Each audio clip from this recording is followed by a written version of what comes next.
Muy buenos días, mis hermanos queridos, familias, donde quiera que se encuentren. Dios les bendiga. Feliz sábado para todos. Y ustedes saben que todo lo que empieza, termina.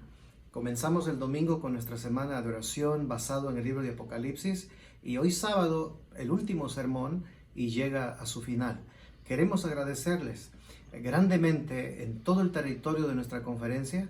Gracias porque ustedes se conectaron, porque escucharon. Ojalá haya sido un gran beneficio para todos espiritualmente y en el conocimiento de la palabra. Quiero agradecer grandemente a los pastores Norris Custodio, al pastor Pedro Vargas, al pastor Zacarías Bargens, porque estuvimos juntos apoyando e hicimos que estos temas esta semana llegara para todos ustedes. En nombre de nuestra conferencia Central State, damos gracias porque ustedes apoyan, porque ustedes están en la iglesia, aunque estamos dispersos, pero aún creemos que el Señor está dirigiendo su iglesia en estos tiempos difíciles, en estos tiempos de la pandemia.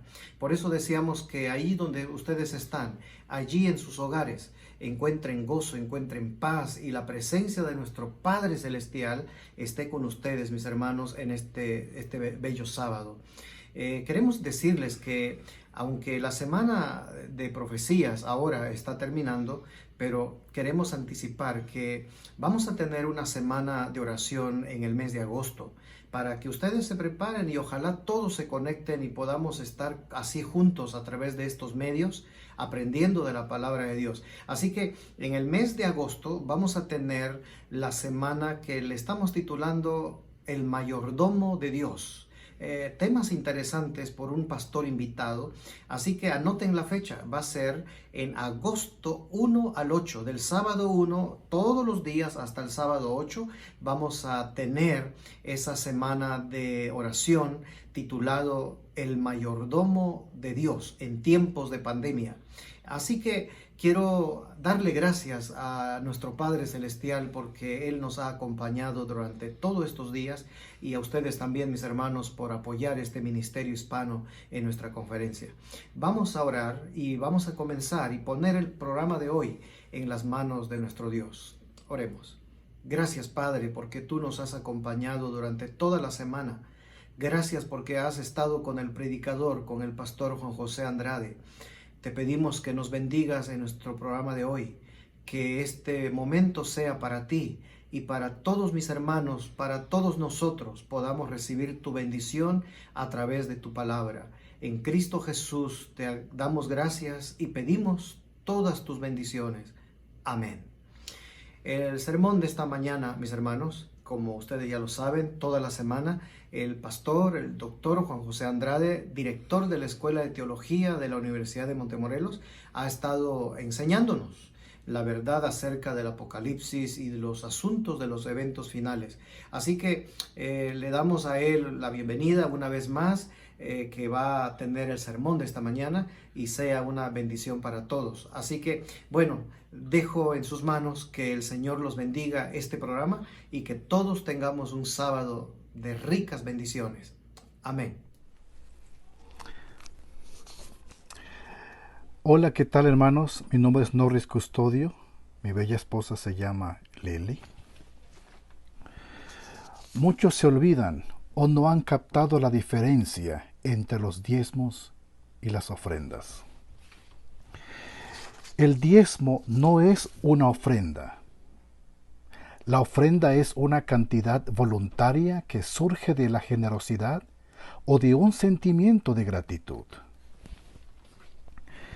El diezmo, en cambio, es la devolución de algo que no nos pertenece y es una cuestión de honradez.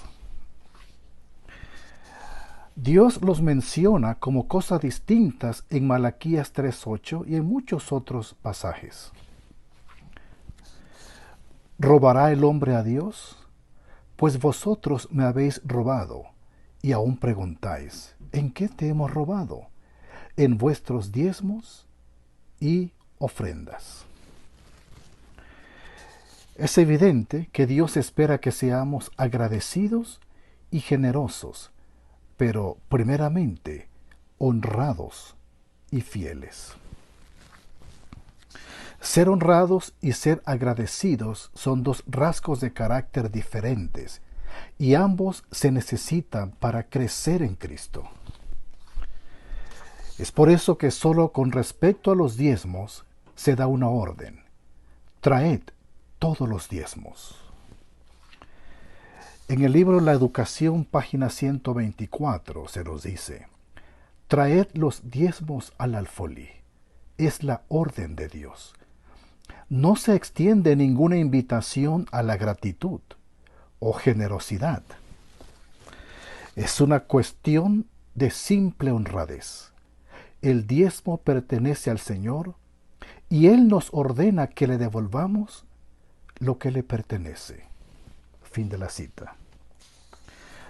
Así que, hermanos, no pretenda ser generoso o agradecido con Dios devolviendo lo que no le pertenece. Para eso son las ofrendas voluntarias. Es como si usted me pide prestado mi bolígrafo para firmar un papel y me lo devuelve diciendo que quiere regalarme un bolígrafo. ¿Really? Es por eso que usted no administra ni decide cómo debe usarse el diezmo. Es de Dios, y Dios lo tiene reservado para el sostén del ministerio pastoral.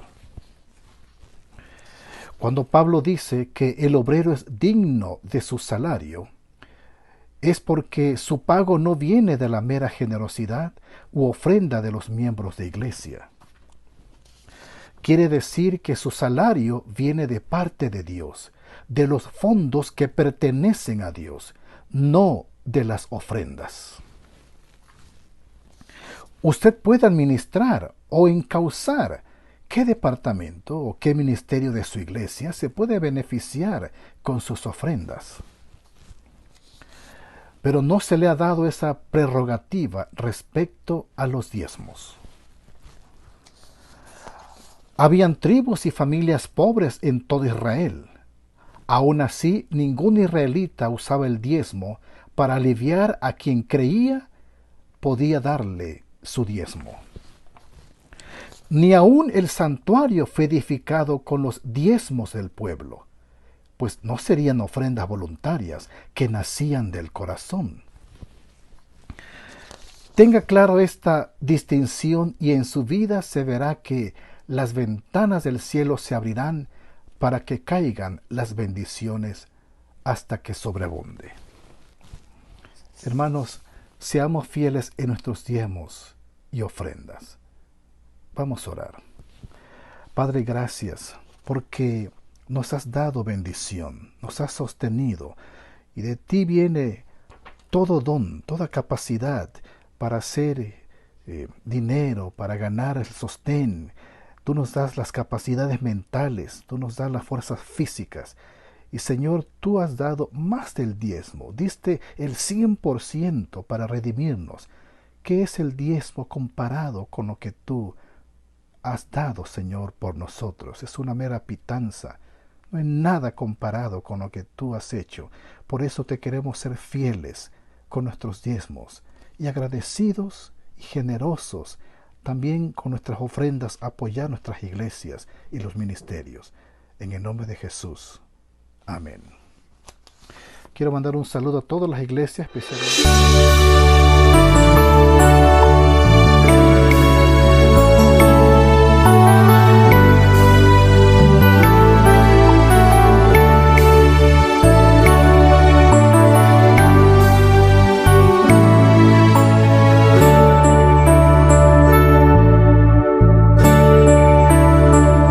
sentado en su trono,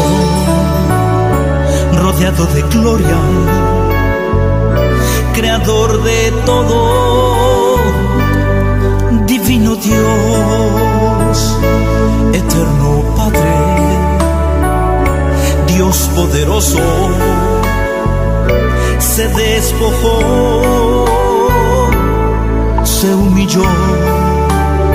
Es una historia de amor que se escribió con sangre.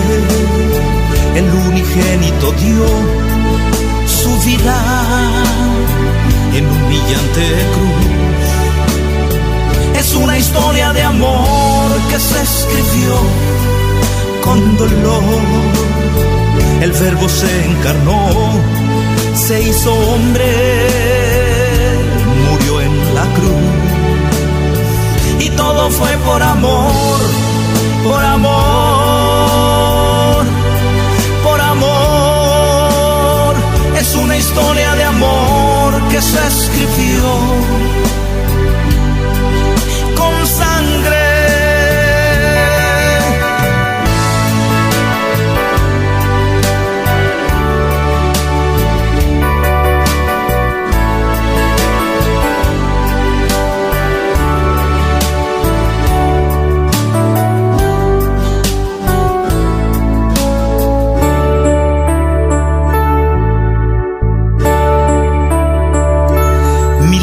Confiesa, es mi Salvador, es admirable, es el Señor, se entregó sin condición. Es una historia de amor que se escribió con sangre. El unigénito dio su vida en humillante cruz. Es una historia de amor que se escribió con dolor. El Verbo se encarnó, se hizo hombre, murió en la cruz. Y todo fue por amor, por amor, por amor. Es una historia de amor que se escribió con sangre. El unigénito dio su vida en humillante cruz. Es una historia de amor que se escribió con dolor. El Verbo se encarnó, se hizo hombre, murió en la cruz. Y todo fue por amor, por amor, por amor. Es una historia de amor que se escribió con sangre.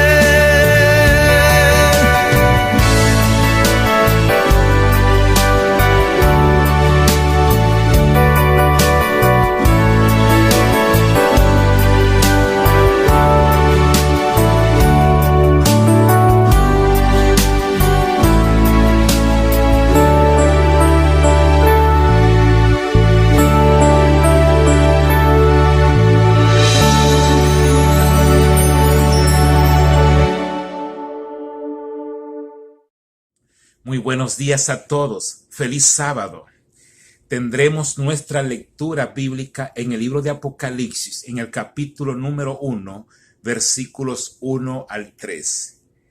La revelación de Jesucristo que Dios le dio para manifestar a sus siervos las cosas que deben suceder pronto, y la declaró enviándola por medio de su ángel a su siervo Juan, que da testimonio de la palabra de Dios y del testimonio de Jesucristo y de todas las cosas que ha visto. Bienaventurado el que lee y los que oyen las palabras de esta profecía y guardan las cosas en ella escritas, porque el tiempo está cerca. Oremos. Padre nuestro que estás en los cielos, santificado sea tu nombre. Gracias, Señor, por ser nuestro Creador. Gracias por ser nuestro Salvador. Y gracias por venir por nosotros muy pronto en las nubes del cielo. En esta hora, querido Padre, queremos orar por aquellos que están infectados por el virus coronas, muchos hermanos y hermanas de nuestra iglesia que necesitan de tu ayuda y sanidad. Queremos incluir a nuestro hermano Roberto, a su padre. Queremos incluir también a don Emilio, Señor. Que tú tengas misericordia de ellos y de todo lo que han sido infectados. Que con tu ayuda sus cuerpos puedan resistir, que ellos puedan ser victoriosos sobre este virus. Porque como dice el Salmo 62, en Jehová solamente encuentra reposo mi alma. De ti viene la salvación. Solo en ti viene la salud y la salvación, querido Dios. Y la vida nuestra depende de ti. Oramos por aquellos que han tenido derrame cerebral, ataques del corazón, problemas respiratorios y otras dolencias. Padre, suplicamos por la salud de ellos que te están necesitando en este momento. Oramos por nuestros hermanos que necesitan trabajo. Suplicamos por sus necesidades financieras de ellos y de sus familias. También oramos por las necesidades espirituales y financieras de muchas de nuestras iglesias, Padre, que están pasando por crisis difíciles. Oramos por nuestra vida espiritual. Pedimos el perdón de nuestros pecados, por las fallas y los errores que hayamos cometido. Te suplico que en todos nosotros hay un deseo, Señor, de orar más, de estudiar tu palabra más, de caminar y vivir una vida santa, una vida conforme a tu voluntad, para que cuando tú vengas en gloria nos haya preparado. Querido Dios, oramos por el doctor Andrades, que tú lo uses en este día para que el mensaje que dé sea el mensaje que tú le has dado para tu pueblo y tu pueblo sea alimentado y llenado espiritualmente en esta mañana. Todo esto te lo suplico en el precioso nombre de nuestro Salvador, el Señor Jesús. Amén.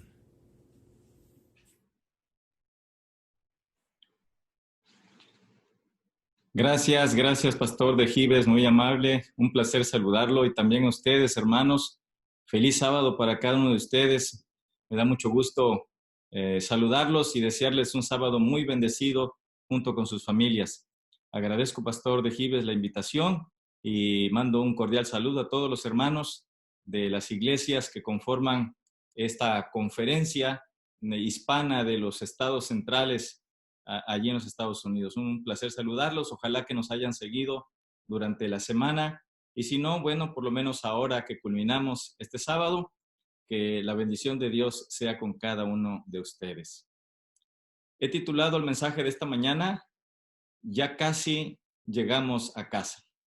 Y vamos a considerar los últimos capítulos del libro de Apocalipsis. Recuerden, Jesús en el libro de Apocalipsis, una visión evangélica de este maravilloso libro. Espero que cada uno de estos mensajes hayan sido útiles. Hay otros temas que dejamos pendientes por asunto de tiempo, el mensaje de los 3 ángeles, también ese acertijo famoso de Apocalipsis 17, ¿no? Donde se habla acerca de la bestia que era, que es, y bueno, otros temas interesantes. Pero quiero terminar esta mañana con un mensaje de ánimo, de esperanza, en medio de toda esta situación tan difícil por la cual ahora nosotros estamos pasando. El título del mensaje, Ya casi llegamos a casa, evoca recuerdos de viaje en familia. Me imagino que, como este servidor, ustedes también, en tiempo de vacaciones, y si ustedes tienen hijos o tuvieron hijos pequeños, recordarán la experiencia que nos toca pasar con nuestros hijos cuando viajamos en vacaciones. Yo recuerdo cuando mis hijos eran pequeños, íbamos a casa de mis suegros a visitar a los papás de mi esposa. Y entonces apenas nos subíamos al auto, era un viaje largo, teníamos media hora de haber salido en nuestro viaje y mis hijos empezaban a preguntar, papá, ¿ya mero llegamos? Y yo les decía, no, todavía falta mucho, falta mucho. Entonces al rato, otra vez, papá, ¿ya casi? Y yo, no, hijitos, todavía falta muchísimo. Y bueno, insistían varias ocasiones. Entonces, en algunas veces yo le decía a mis hijos, mira, cierren sus ojos, duérmanse. Cuando lleguemos yo les voy a despertar. Esto con la idea de que el viaje se les hiciera más corto. Pues a veces creo que Dios hace eso literalmente con algunos de nosotros, con algunos de nuestros seres queridos, con algunos cristianos a lo largo de la historia. Algunos literalmente Dios ha cerrado sus ojos para que duerman el sueño de los justos, a fin de que la espera se les haga más corta.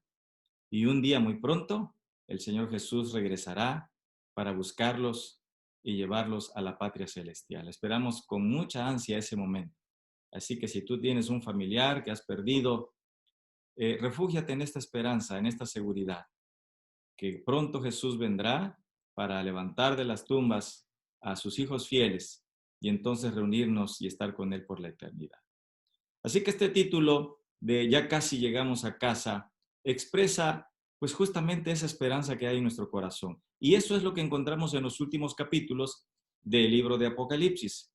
Es decir, encontramos en esta parte final, capítulos 19, 20, 21, 22, encontramos el desenlace final de ese conflicto cósmico entre el bien y el mal, lo que hemos visto a lo largo de estas presentaciones.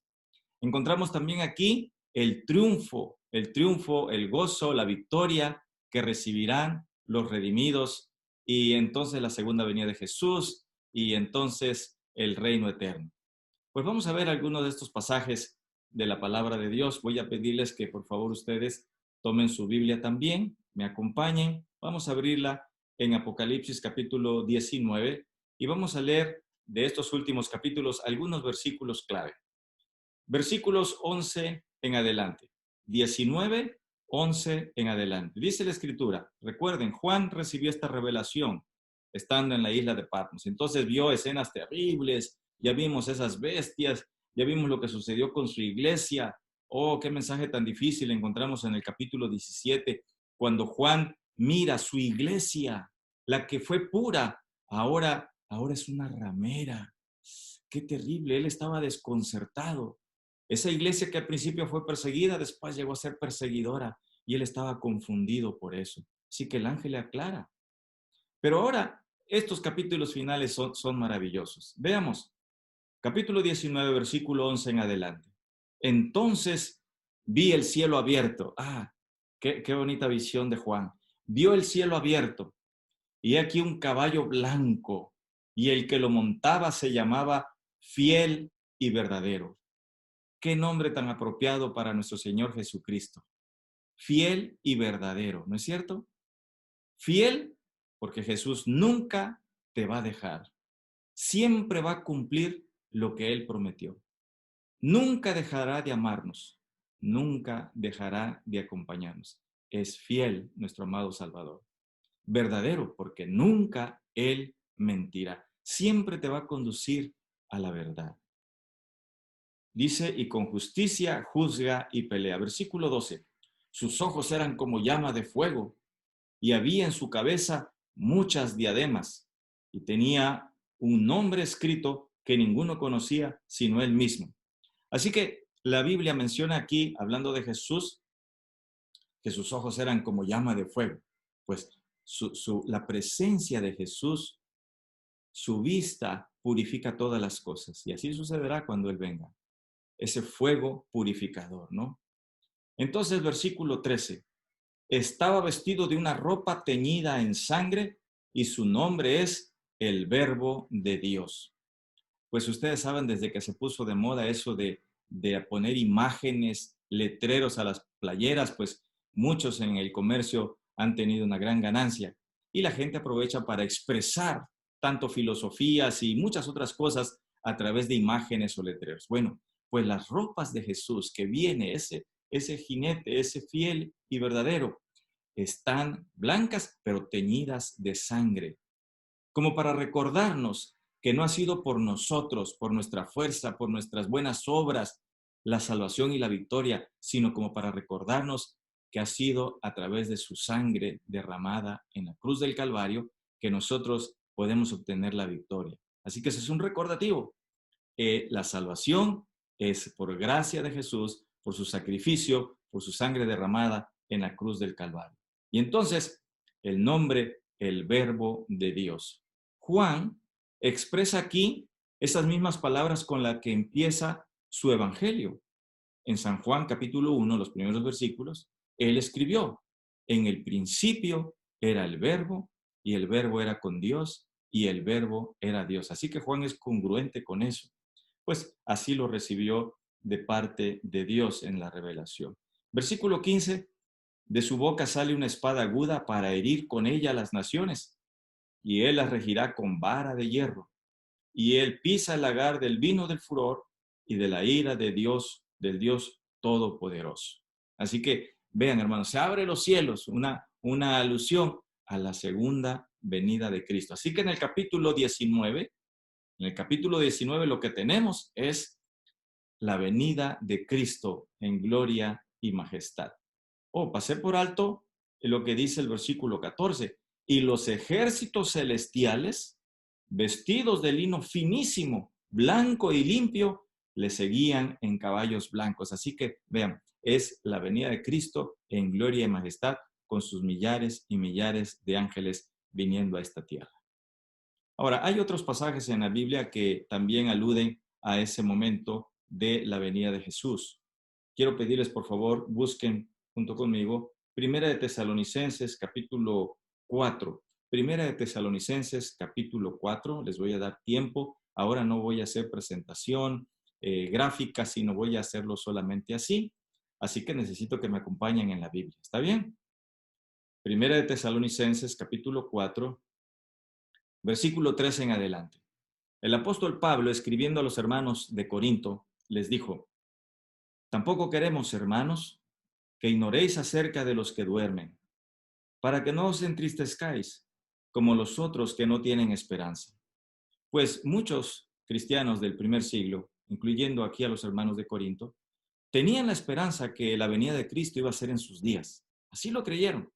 Pero los días fueron pasando, se convirtieron los días en semanas, las semanas en meses y los meses en años.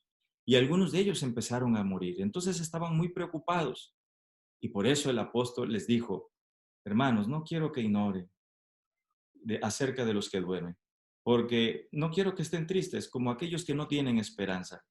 Si nosotros creemos que Jesús murió y resucitó, así también traerá Dios con Jesús a la vida a los que durmieron en él. Por lo cual os decimos esto en palabra del Señor, que nosotros, los que vivimos, fíjense, él se cuenta, ¿no?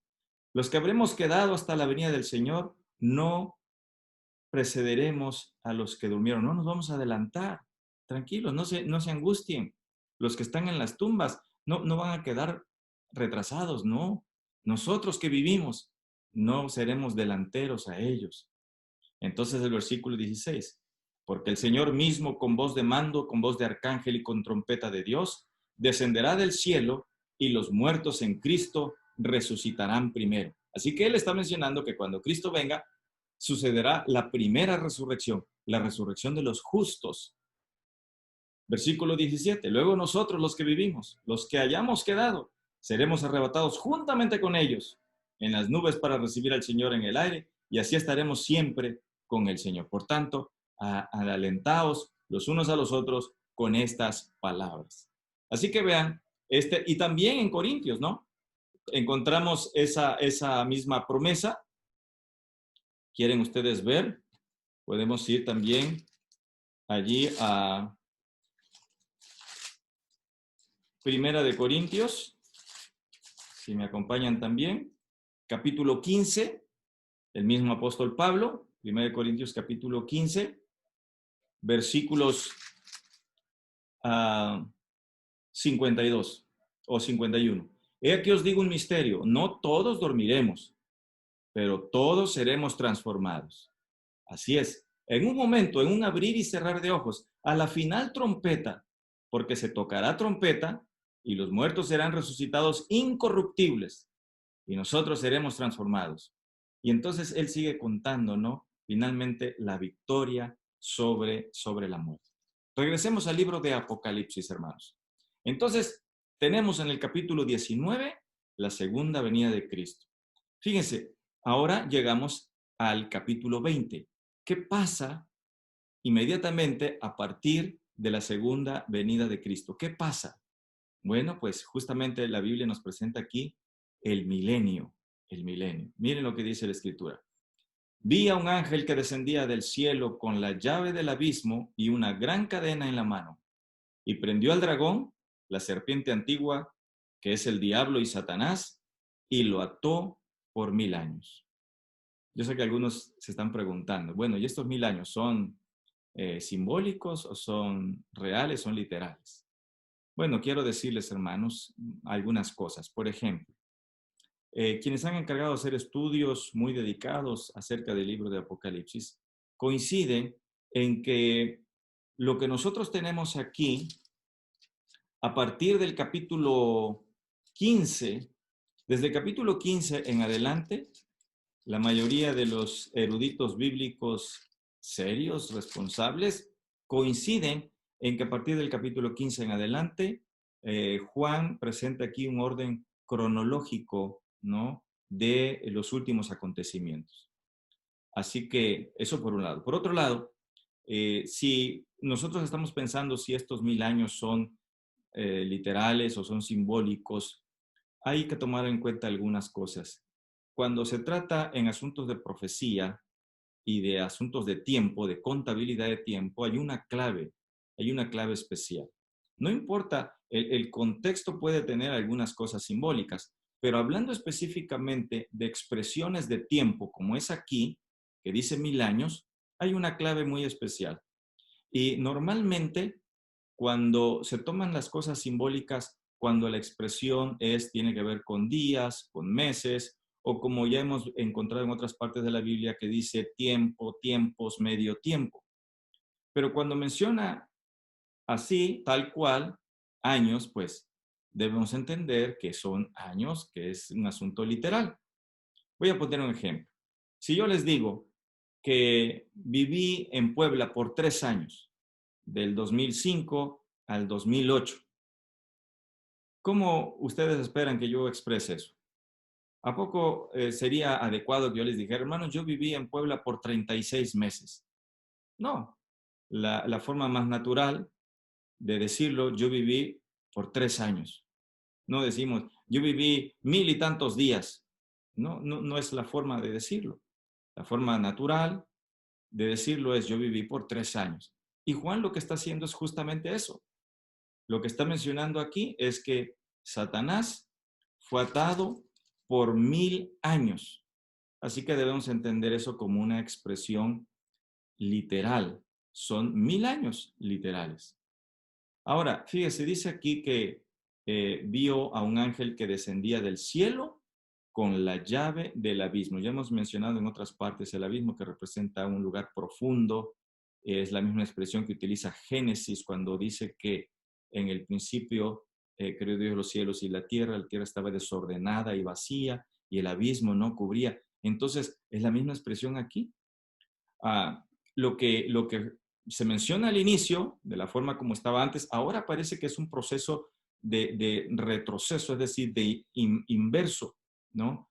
Porque dice que traía la llave del abismo y entonces prendió al dragón, la serpiente antigua, que se llama Diablo y Satanás, o sea, para que no haya ninguna duda, el autor de todo el engaño, de toda la maldad y de la muerte, lo ató y dice por 1000 años, por 1000 años. Ha habido mucho estudio en relación con esto. ¿Qué significa que lo ató? Bueno, eso de atar, entendemos que es una expresión simbólica, no es que físicamente, es una expresión simbólica para decir que realmente Satanás no tiene absolutamente a quién engañar, porque su función es esa, conducir a la gente al mal, engañarlos. Pero ¿a quién? Si no habrá nadie en la tierra. Fíjense, cuando Jesús viene por segunda vez, habremos en la tierra gente santa e impía. Los impíos mueren por el resplandor de la venida de Cristo. Y los justos vivos, junto con los justos que resucitan, son llevados al cielo. Así que todos los justos son llevados al cielo por 1000 años. En la tierra, los impíos que vivían mueren con el resplandor de la venida de Cristo. Y los impíos que estaban en la tumba no resucitan aquí, sino después de los 1000 años. Así que no hay nadie con vida en esta tierra.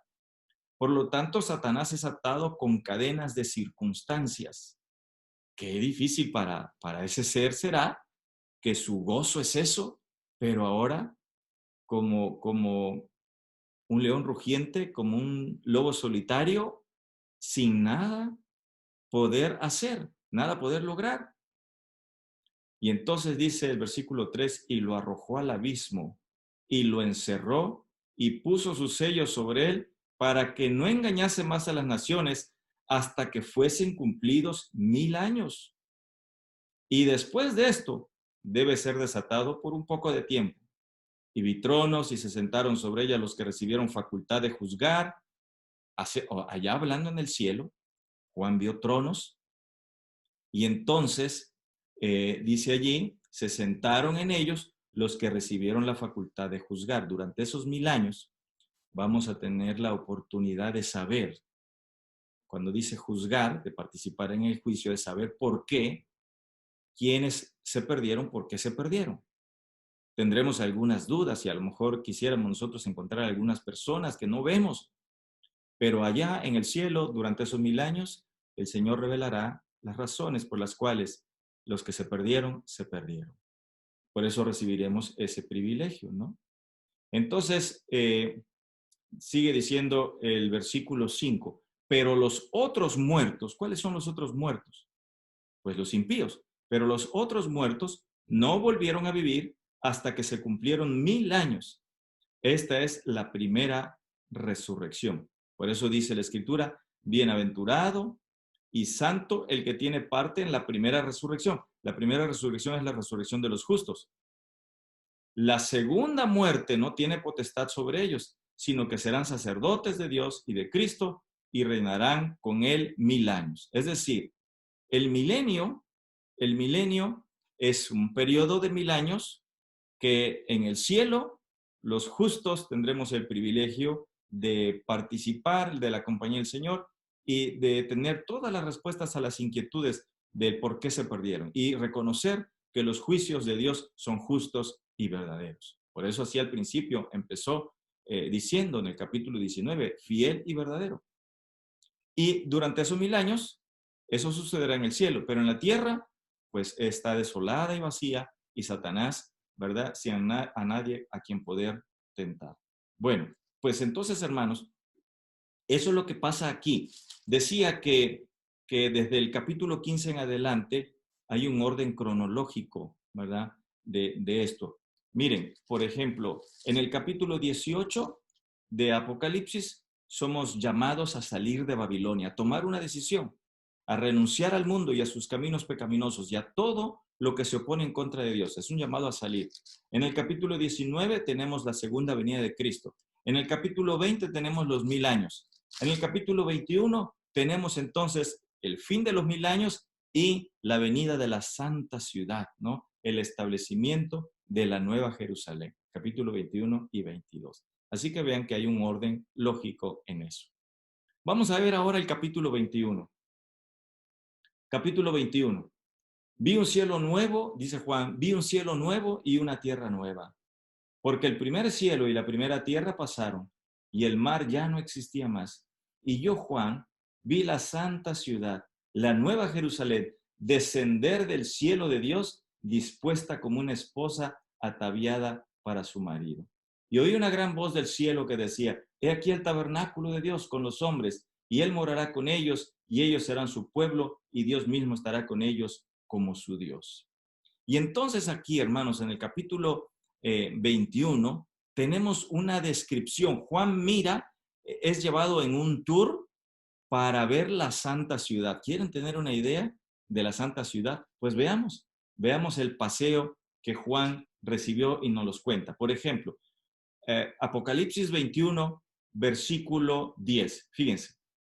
Y me llevó, está hablando del ángel, y me llevó en el espíritu a un gran monte y alto, y me mostró la gran ciudad santa de Jerusalén que descendía del cielo de Dios. O sea, fue llevado a una posición de privilegio, Juan, en un monte alto, para que él pudiera ver cómo la santa ciudad, la dimensión y cómo descendía la santa ciudad, la nueva Jerusalén, ¿no? Una vista panorámica que tenía. Entonces dice el versículo 11, teniendo la gloria de Dios y su fulgor era semejante al de una piedra preciosísima, como piedra de jaspe diáfana, como el cristal. Ahora, fíjense, ya una visión panorámica, pero ahora tiene un acercamiento, es llevado más cerca para que vea cómo eran los muros. Dice el versículo 12, tenía un muro grande y alto con 12 puertas, y en las puertas 12 ángeles y nombres inscritos, que son los de las tribus de los hijos de Israel. al oriente 3 puertas, al norte 3 puertas, al sur 3 puertas, al occidente 3 puertas. Y el muro de la ciudad tenía 12 cimientos, y sobre ellos los 12 nombres de los 12 apóstoles del Cordero. Así que primero tiene una visión panorámica a la distancia, después es acercado para que vea los muros, la altura, las puertas, los nombres inscritos allí. Y luego tenemos otra descripción de las dimensiones. Fíjense, versículo 15. Y el que hablaba conmigo tenía una caña de medir de oro para medir la ciudad, sus puertas y su muro. La ciudad se hallaba establecida en cuadro, o sea, es un cuadrado, en un cuadro. Y su longitud es igual a su anchura. Y él midió la ciudad con la caña 12,000 estadios. La longitud, la altura y la anchura de ella son iguales. Y midió su muro 144 codos, de medida de hombre, el cual es de ángel. Bueno, pues las dimensiones de esta ciudad son enormes, hermanos.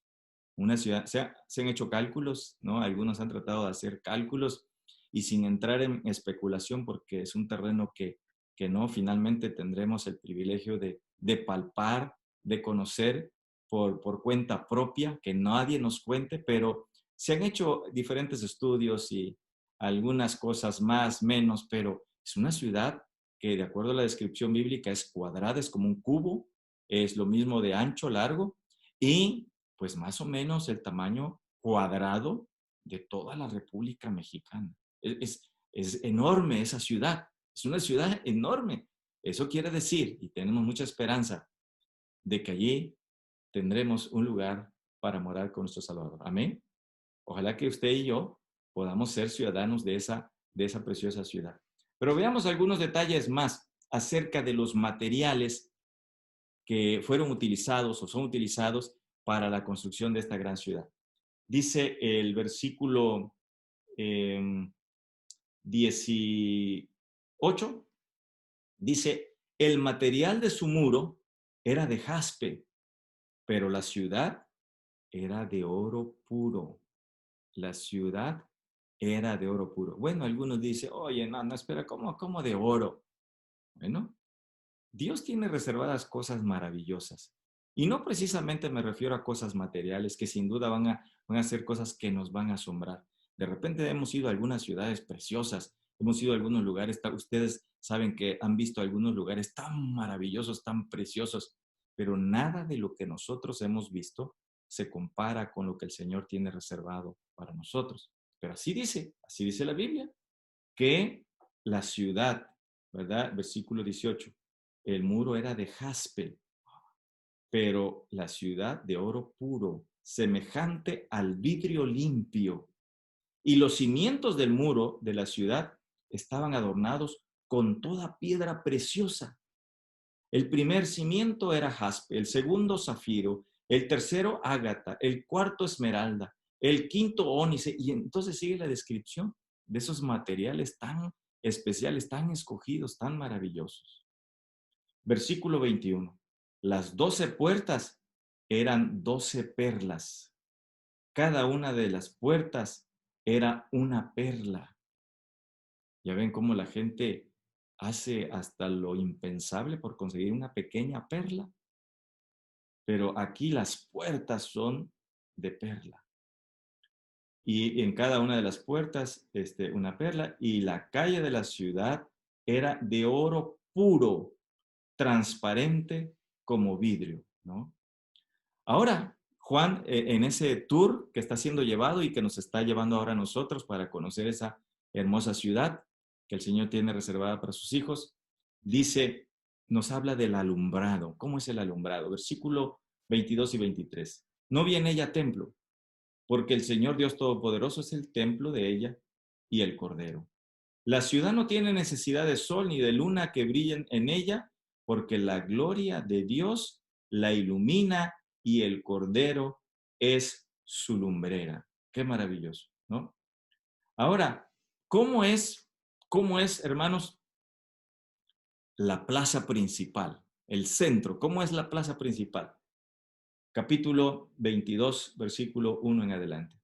Después me mostró un río limpio de agua de vida, resplandeciente como cristal, que salía del trono de Dios y del Cordero. En medio de la calle de la ciudad y a uno y a otro lado del río estaba el árbol de la vida, que produce 12 frutos, dando cada mes su fruto, y las hojas del árbol eran para sanidad de las naciones. Así que vean cómo era el centro, la plaza, ¿no? El trono de Dios, un río, el árbol de la vida, cosas que están allí en un lugar central. Pero hermanos, ahora dejemos las cosas materiales y vayamos a la descripción de los habitantes, el ambiente, el clima de esta ciudad. Empecemos por mencionar algunas cosas. Dice el versículo 3, estoy en Apocalipsis 22, versículo 3, y no habrá más maldición, y el trono de Dios y del Cordero estará en ella, y sus siervos le servirán. Y verán su rostro, y su nombre estará en sus frentes. No habrá allí más noche, y no tienen necesidad de luz de lámpara, ni de sol, porque Dios el Señor los iluminará y reinarán por los siglos de los siglos. Nuestra morada eterna va a ser aquí en la tierra restaurada, transformada, cuando la santa ciudad desciende. Y entonces, hermanos, empieza esta maravillosa descripción. Bueno, ya tenemos parte de esa descripción. Algo más. Vayamos al capítulo 21. Al capítulo 21. Dice el versículo 24, hablando de los ciudadanos y del ambiente. Enjugará Dios toda lágrima de los ojos de ellos, y ya no habrá muerte, ni habrá más llanto, ni clamor, ni dolor, porque las primeras cosas pasaron. ¿Cuántos quieren vivir en una ciudad como esa? No habrá más lágrimas, hermanos.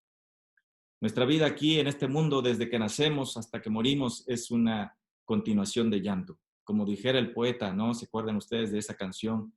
Así nacemos. Yo, tú, él, todos, con los ojos cerrados, con el llanto en los labios, como un presagio de lo que va a ser la vida del ser humano. Lloramos desde pequeños y si un niño cuando nacer no llora, hay que hacerlo llorar, el médico le da duro. Y a partir de allí, la vida de los niños lloran por la necesidad, por el hambre. Lloran cuando los niños van creciendo, los juguetes se rompen, se los quitan. Lloramos conforme vamos teniendo frustraciones, a veces en la escuela, las tareas, los niños en la edad primaria. Y entonces luego en la adolescencia, la juventud, lloramos a veces por algunas desilusiones amorosas.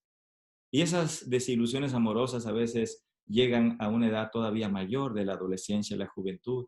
Se recrudecen a veces en nuestra edad adulta. Los matrimonios, a veces tenemos problemas, a veces hay desencantos, a veces tenemos problemas con los hijos. Y hay algunos padres que sufren, hay algunos padres que lloran por sus hijos y se han alejado del camino de la salvación. Están alejados y los padres, si algo les hace sufrir, es saber que sus hijos no andan en los caminos del Señor. Y sufrimos y lloramos por las enfermedades. Y hasta el final de nuestra vida es una continuación de llanto, porque una cámara de llanto nos acompaña a la última morada en esta tierra. Así es. Pero dice aquí la Biblia que en esa santa ciudad en la que el Señor ha reservado un lugar para nosotros, enjugará Dios toda lágrima de los ojos de ellos. No habrá llanto, no habrá por qué llorar. Ninguna noticia triste, ninguna noticia desagradable, nada que te cause pesar, dolor, tristeza, amargura, nada. Ninguna injusticia, ninguna decepción, nada que te preocupe. Enjugará Dios toda lágrima de los ojos de ellos. Ya no habrá muerte, oh hermanos. Qué momento tan especial va a ser ese. No habrá muerte, sufrimiento no. Hemos perdido a algunos seres queridos y uno no sabe lo que esto significa hasta que lo experimenta en carne propia. A veces uno escucha, fulano de tal murió, o, se murió el papá de fulano, el hijo de fulano. Y entonces uno escucha a la distancia cosas y bueno, por más que uno intente identificarse con la gente que sufre, no logramos entender lo que significa el dolor de perder a un ser querido hasta que nos toca experimentarlo en carne propia. Pero dice allí que no habrá más muerte y dice que no habrá más llanto, ni clamor, ni dolor, no habrá enfermedades. ¿Se imaginan qué maravilloso lugar? Porque las primeras cosas, porque todo eso habrá pasado. Ay, yo quisiera estar allí, hermanos, ustedes también, me imagino. Vean lo que dice el capítulo 21, versículo 27. No entrará en ella, en esa santa ciudad, ninguna cosa inmunda o que hace abominación y mentira, sino solamente los que están inscritos en el libro de la vida del Cordero. Qué triste es cuando una persona es engañada para perder una propiedad, engañada para aparecer que hizo algo que realmente no fue responsable. Qué decepción cuando alguien es engañado en una relación amorosa. Qué tristeza viene como consecuencia de muchas cosas que nos pasan en este mundo. Pero dice la Biblia ahí que en la santa ciudad no entra nada de eso. Nada de eso. Nada que haga abominación y mentira, sino solamente aquellos cuyos nombres están inscritos en el libro de la vida del Cordero. Oh, mis queridos hermanos, y entonces luego ya tenemos los últimos versículos, ¿no? Juan cierra este maravilloso libro diciendo algunas cosas, por ejemplo, 22, versículo 14. Bienaventurados los que lavan sus ropas para tener derecho al árbol de la vida y entrar por las puertas de la ciudad. Felices, felices los que lavan sus ropas. ¿Qué privilegio tenemos, queridos hermanos, ahora de lavar nuestras ropas en la sangre del Cordero? Fíjense que en la descripción de Juan de los redimidos que encontramos en capítulos anteriores, dice Juan que él vio una gran multitud vestidos de ropas blancas y con palmas en las manos. Ropas blancas, símbolo de pureza, palmas en las manos, símbolo de victoria. Y entonces el anciano que lo va guiando le pregunta, ¿y estos quiénes son? Y Juan dice, no sé, tú dime. Y entonces la respuesta es, estos son los que han lavado sus ropas. Han venido de gran tribulación. El camino no ha sido fácil. Porque nunca el Señor ha prometido un camino libre de problemas. No ha prometido un camino llano, donde no hay espinas, donde no hay piedras. Hay sufrimiento en el camino. Pero lo que sí ha prometido es estar con nosotros. Y entonces dice, han salido de la gran tribulación y han lavado sus ropas y las han emblanquecido en la sangre del Cordero. Esa gran multitud que Juan ve, los ve con ropas blancas. Y si lavaron sus ropas, quiere decir que habían estado sucias. Queridos hermanos, aquí hay un mensaje de esperanza para nosotros, porque quienes finalmente tengamos el privilegio de entrar al reino de los cielos, no seremos personas que nunca hayamos pecado, sino pecadores arrepentidos y lavados por la sangre del Cordero. Por eso dice aquí, bienaventurados los que lavan sus ropas. Este es el tiempo, queridos hermanos. Esta es una gran oportunidad que Dios nos está dando de reflexionar, pero no tan solo de reflexionar, sino de tomar decisiones importantes en nuestra vida. Y yo quiero invitarte para que tomes decisiones importantes en tu vida. Este es el momento. Esta pandemia, esta situación va a pasar. Y qué triste será que volvamos nosotros a ser como fuimos antes de entrar a toda esta situación. Recuerdo el terremoto del 85, yo estaba muy cerquita en México. Fue una cosa espantosa. Recorrí las calles y vi destrozos. Tenía un tío que estaba en un edificio muy alto, ahí en la Ciudad de México. Y él nunca ha aceptado el mensaje, hasta ese tiempo nunca lo había aceptado. Y recuerdo que él nos platicó que estando ahí arriba, meciéndose los edificios y pegándose uno contra el otro, clamó y pidió al Señor, Señor, por favor, como nunca lo había hecho, líbrame, protégeme, como muchas personas, cientos, miles de personas lo hicieron. Pues hubo réplicas los días siguientes. Todos esos días siguientes fueron días muy difíciles. La gente estaba con pánico. Sus pensamientos eran de búsqueda de Dios, de arrepentimiento, de confesión. Los lugares de placer estaban vacíos, las iglesias estaban llenas. Pasaron los días, los meses y los años y las cosas cambiaron. Y todo volvió a la normalidad. Y esas promesas quedaron en el pasado. Oh, queridos hermanos, ojalá que no nos suceda a nosotros así. No debemos ser los mismos. A partir de salir de esta situación, si Dios nos da ese privilegio, tenemos que ser desde ahora personas diferentes por la gracia de Cristo. Tomemos la decisión de reconsagrar nuestra vida a Él. Confesemos nuestros pecados. Arreglemos lo que tenemos que arreglar. Seamos fieles porque no sabemos cuándo.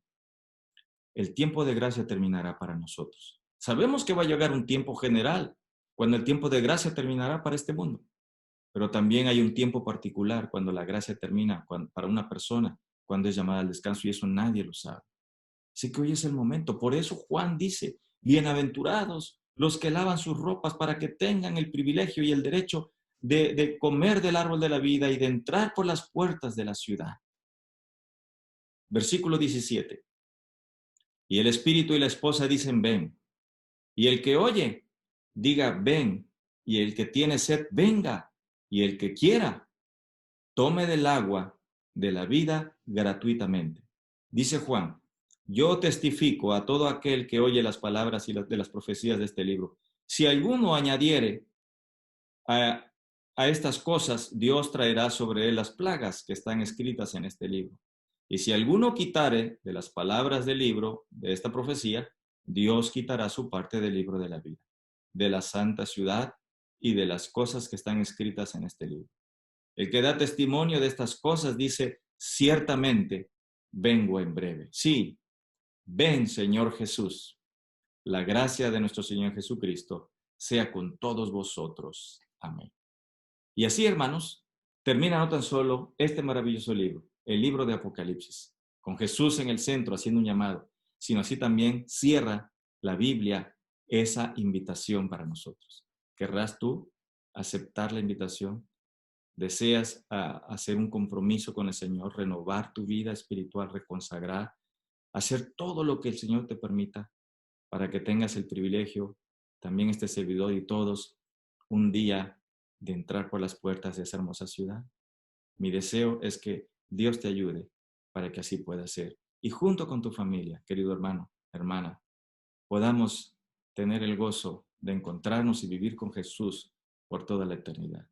Que Dios les bendiga. Ha sido un placer estar con ustedes en esta semana. Espero que lo poco que este servidor haya podido hacer, el Espíritu Santo lo multiplique en bendiciones y beneficios para cada uno de ustedes. Que el Señor les bendiga. Vamos a terminar con una oración, por favor. Inclinemos el rostro. Amado Padre y Dios nuestro que estás en los cielos, bendito y alabado sea tu nombre. Te damos muchas gracias en esta mañana por la vida y el privilegio que nos das de ser llamados tus hijos. Gracias, Señor, por esta visión que nos has permitido a través de tu siervo, el profeta Juan, de cómo serán los últimos acontecimientos de la historia de este mundo y cómo será también tu venida y lo que tú, Señor, tienes preparado para nosotros en la santa ciudad, la Nueva Jerusalén. Padre del cielo, limpia nuestra vida de toda maldad, perdona nuestras faltas y pecados y concédenos la ayuda de tu Espíritu Santo para mantenernos constantemente fieles a ti mientras el momento de tu venida llega, para que podamos reconocerte como nuestro Salvador y tú también nos puedas reconocer, Señor, como tus hijos. Que todos los que estamos ahora en este culto podamos un día también reunirnos y estar contigo por la eternidad. Lo suplicamos y agradecemos en el nombre de Jesús. Amén. Muchas bendiciones, hermanos, para cada uno de ustedes. Feliz sábado.